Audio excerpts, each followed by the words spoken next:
Ayan, maggawa tayo ng sabaw. Dahil malamig ngayon guys. So, gagawa tayo ng sabaw. Sabaw na manok. Ayan. So, pakuluan natin ito. Tsaka lagyan ko ng loya. So, lagyan mo natin ng tubig. Ayan. So, stop na natin. So, prepare natin tong ating luya. Ayan. So, ang gagawin ko guys,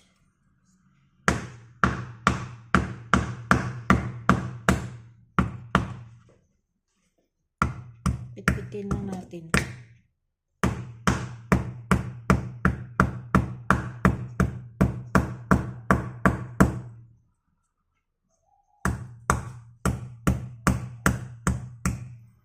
Mas maganda kasi pinitpit do.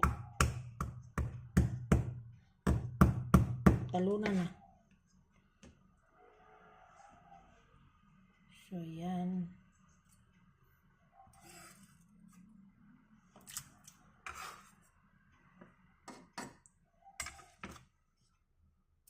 So, ayan o. Dami. Sabaw.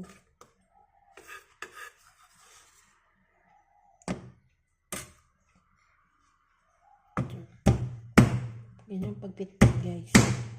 Para hindi magtulog. So, yan. Oh.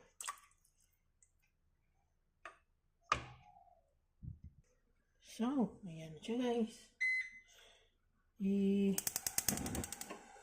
Salag na natin ang ating sabaw sa hapunan. So, ayan. Ito.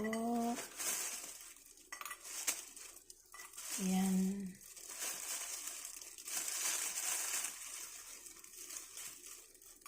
Ayan. Lagyan ko siya ng dried mushroom.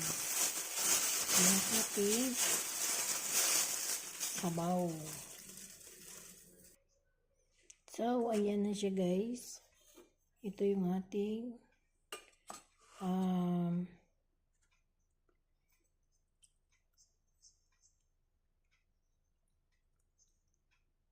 dried mushroom. Ayan. Binabad ko siya muna. So, mamaya-maya, isama ko na siya sa pinakuluang manok. So, ayan. So, kukuha tayo ng jujubes. Kasi lagyan naman natin ng jujubes yung ating manok. Sabaw, bali 8 piraso. At syempre,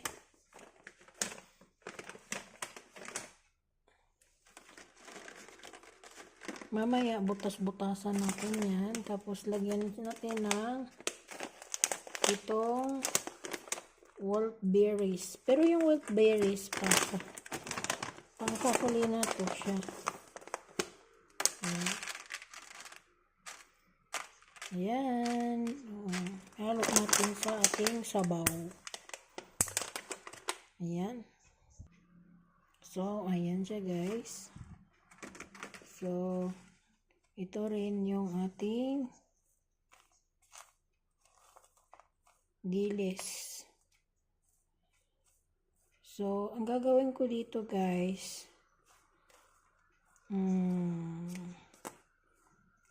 lagyan ko ng itlog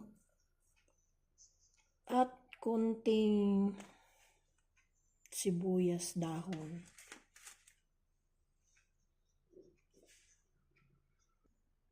So, ayan. Buksan na natin. So, ihalo natin tong ating mushroom. Ayan. So, itong aking kaldero guys is makapal yan.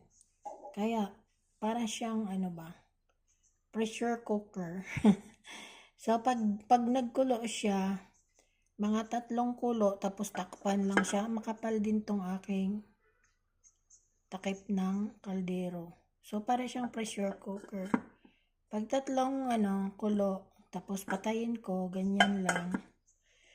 Tapos, kulo ulit mga, bali 3 kulo yan. Tapos, patayin. Yung kulong-kulo, tapos takpan. Mamaya, papakita ko sa inyo. Pag nagkulo na siya, takpan, patayin yung apoy. Mga 3 ganun lang. Malambot na yan yung ating manok. Tsaka ito, luto na rin yan. So, pakuluin lang muna natin. Papakita ko sa inyo paano. Ayan.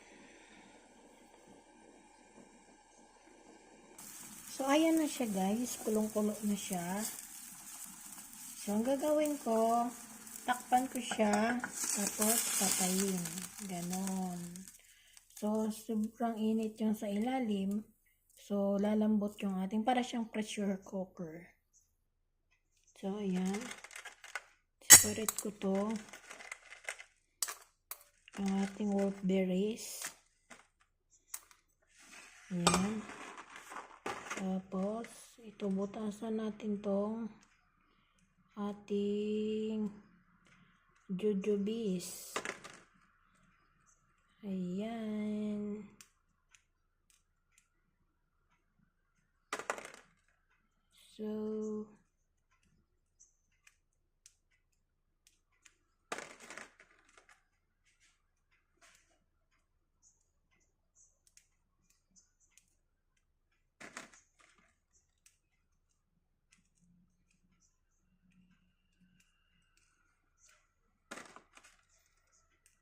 So, ayan.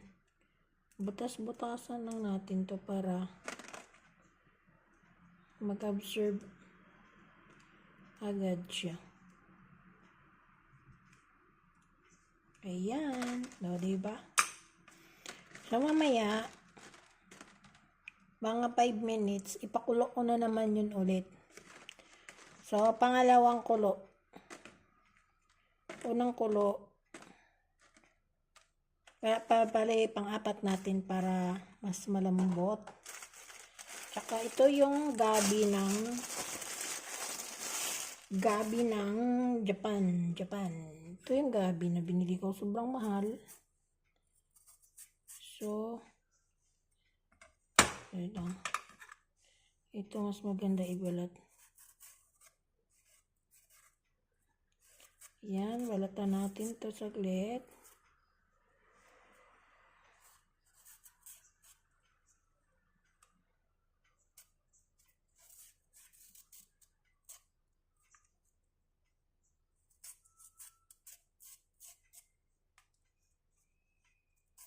So, yan. Diba?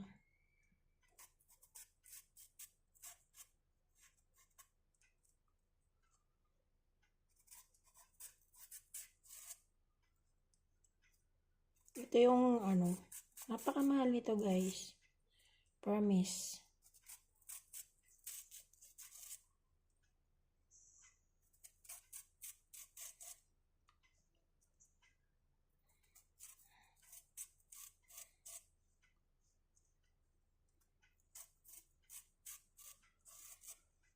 Ayan.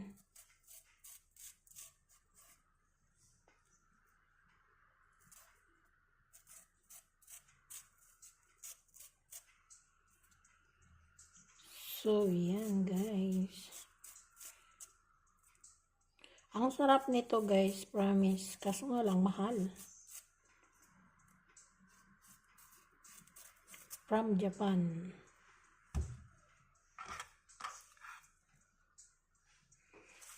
Parang hindi siya gabi, ubi. Ubi pala siya. Ubi ng Japan. Mahaba yan siya guys. Pero I like it talaga. Sarap. Malabo. So, ayan na siya guys. I-slice na natin.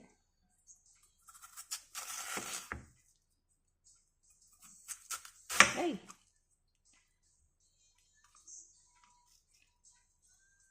Ano to siya? Gabi. Ay, ubi. Ubi to siya, guys.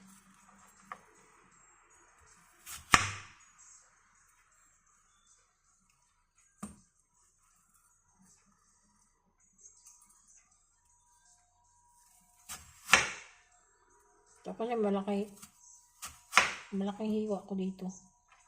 Okay, bali, yun manipis yung isa eh. So, ganyan. Ang sarap nito, promise. Kaso nga lang, mahal. So, ayan. Lagay natin dito.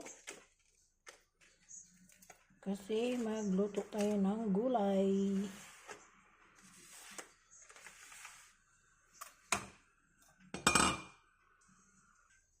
So, ayan. Slice na natin itong ating spinach.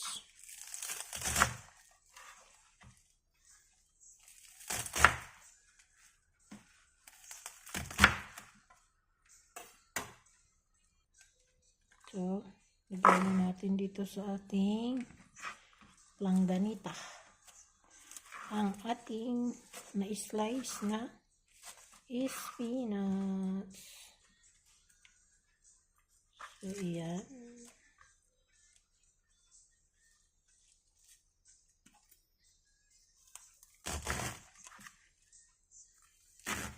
So, mix natin dito. So, piliin natin itong sa dulo kasi meron ng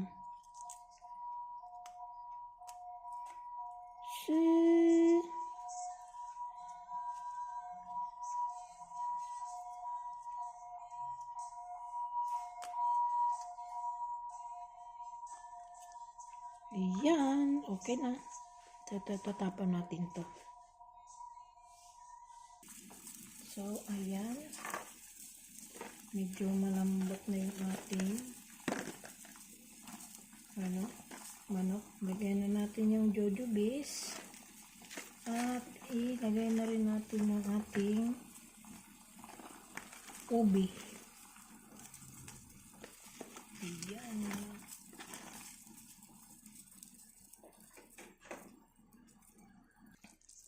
So, ayan. O, diba?